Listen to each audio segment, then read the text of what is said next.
خبر نہ گیم لے آ جا کے اور 50-55 ਦੀ ਜ਼ਿੱਦ ਕਰੀ ਉਹਦੇ ਨਾਲ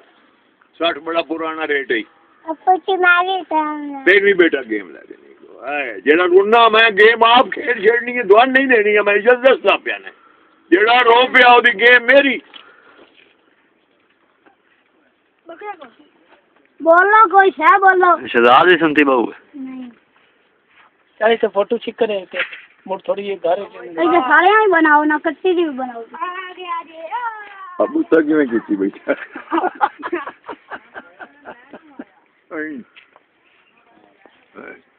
یہ دیکھیے ادھر میں تھوڑا سا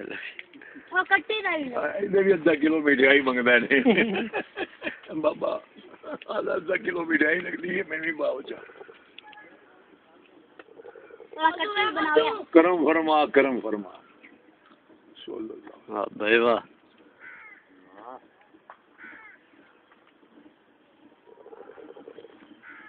چلو آؤ اندر